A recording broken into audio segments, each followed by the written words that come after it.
So does anybody else think that it should be illegal for 24-hour diners to serve steak? I mean, I know they're not steakhouses, so I don't know why I expect so much out of them, but I kind of expect the bare minimum at the very least, right? There were a couple late nights during quarantine where I was just craving a steak, but nowhere is open to serve steak, and even if they were, we can't go there anyways because it's quarantine. So my only options were Denny's and IHOP, and I ordered from both places a couple times throughout quarantine, and let's just say the steak just isn't it. Like I said, I don't know why I expected much, but if I want a steak, I want my steak. Anyways, that's just a side tangent. So let's cue the color grade. And let's talk about some Halo news. So I grew up with Halo 3, and I moved on to ODST and Reach at some point. Me and my brother haven't really played a lot of games together in the past decade or even more. But I will say, I think the main gaming memory that we shared together is the final Warthog run at the very end of Halo 3 when the entire ring was just imploding on itself. And, a lot of people share that memory with their brothers or their friends or just siblings, family, or whatever, right? And it's a very iconic moment. So, naturally, it's going to create a lot of memories. Plus, it was just such a very climactic ending to a trilogy. Like, they really couldn't have ended the trilogy any other way, honestly. So ODST and Reach being spin-offs after Halo 3 was just the right approach. And for what they were, I thought they were also really good as well. And then 343 took over, got Halo 4. I like the direction that they took with the storytelling itself, but the actual story components and the new art style and everything around that was also very questionable. I like the direction that, Master Chief is his own character. Like, I never liked him as a silent protagonist, honestly. Like, him and Isaac Clarke are like the two characters I look at that were originally designed to be a silent protagonist, but I highly disagree with that decision. They're clearly their own characters, and I like it that way better. In fact, I don't like most silent protagonists in general, but there are a few exceptions, right? Like the original Modern Warfare trilogy, Rookie from Halo ODST, and I quite like Noble Six as well, right? Yeah, like his voice and his responses to a lot of dialogue actually felt very thoroughly neutral. So like I could actually insert myself into that character. But other than that, most silent protagonists don't really gel with me, especially Master Chief and Isaac Clarke. I really like them as their own characters. Never got around to Halo 5. I'm very aware of the reception around that game, and I'm not gonna go. I do want to play it myself to have my own opinion. But however, I'm not going to go out and get an Xbox One just for that game, right? Unless maybe the Xbox One's like $50 or whatever. And even then, I don't want to touch a controller when it comes to FPS games. Moving on to Halo Infinite, I quite liked it as well, like I said, but same issues with Halo 4, right? It shows a lot of promise, but it's not fully realized. And the way that game was managed in general is just awful.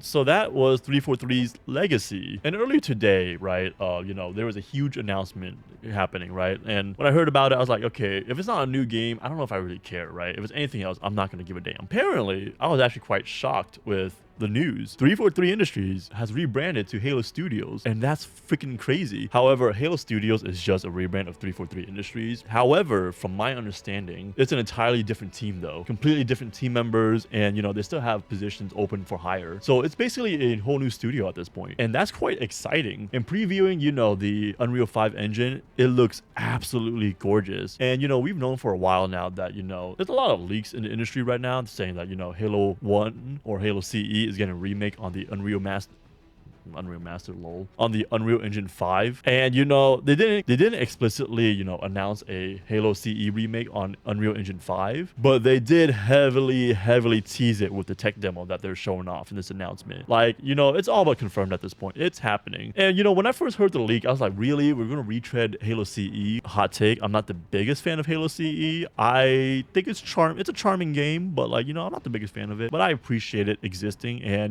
I don't mind loading it up every now and then and play with it, right? Again, that silent protagonist thing just doesn't work for me. There's just too much empty noise, and my ADHD just can't take it. So moving on, right? But after this tech demo, I'm like, wow, this looks absolutely stunning. I'm actually looking forward to it. However, we do need to know that this is still technically 343 Industries, right? So I think we still need to be very cautiously optimistic one way or another. So they're trying to give this a thorough remake, right? And not just a remaster like the Halo CE anniversary was. They probably will rebuild the mechanics from the ground up with, that way it could include a lot of the new modern features like sliding or clamber and et cetera, right? And and I will admit that Halo CE is definitely quite the balanced game. It definitely does feel like a chess game a lot of the times, and a lot of the moving mechanics really complement one another in a very balanced way. But however, if you're going to add all these mechanics, you kind of have to rebuild the game around it as well. And I don't think they're going to be able to perfectly replicate it, right? Or perfectly replicate the level of balance with all these new mechanics. But you know, because sliding and clamber and sprinting even in CE is just going to break the entire game. The balancing is going to be completely off. But if they manage to balance it around those mechanics, like, I don't know, expanding the map size or the play arena is what I'm thinking. Or maybe adjust the enemy AI to move in a different pattern while still resembling the characters or who they are. I think that could work. Is it going to be perfectly balanced? I don't think so. And honestly, I still technically think there's some issues with, you know, CE's combat, right? If they manage to pull that off with this beautiful engine, I think it's going to be a good sell. Plus, the pedigree behind Halo CE in general is just, you know, it's going to give this game a huge sales advantage. So now that does beg a question, right? Like, what's going to happen to Halo 2? What's going to happen to Halo 3? Even ODST or even Reach, right? Are those going to be completely remade from the ground up? I'm actually super skeptical about Halo 2 Anniversary as well, because, you know, as a movie guy, that game was a cinematic masterpiece for the most part. So I don't know what they're going to do once they get their hands on it, and I'm pretty skeptical about it. Like, if it's not a good remaster,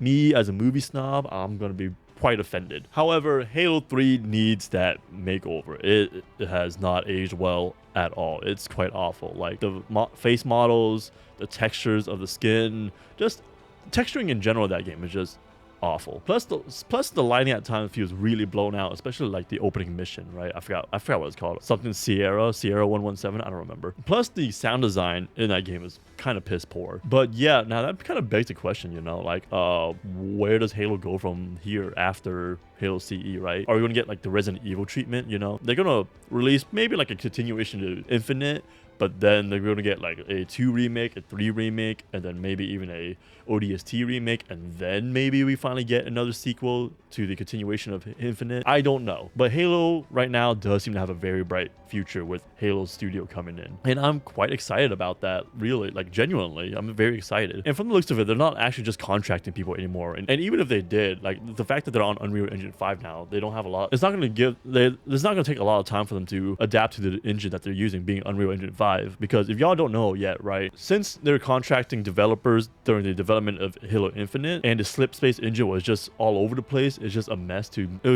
mess to learn. New contractors that come in take a long time to learn the engine, so that, you know, that really dampened the development pacing, or just the development in general. It seems that things are going to be a lot more streamlined and a lot more organized and a lot more, you know, productive, I guess you can say that. We'll see how things work out from here. And from the looks of it, they're still, you know, adding new content to Halo Infinite as well, which I'm kind of checked out of Halo Infinite, to be honest. And I'm just really excited with what Halo Studio has coming up for us, right? And they said they already have multiple games in development, which is very exciting. But yeah, I think that's all I have to say, really. Like, I'm really excited about the future of Halo, and, you know, that's about it, really. So how do you guys feel about Halo Studio taking over, and what projects are you looking forward from them? For me personally, I'm more looking forward to a Halo 3 remake, honestly. And I'm actually really skeptical about a Halo 2 Anniversary remake. Like, please, like, I want to play it safe and just leave it alone, but at the same time, you know, maybe they can do something better. Who knows? I don't know. Yeah, that's my thoughts. Like and subscribe, comment, whatever. Please do it so I don't have to keep begging for them. But yeah,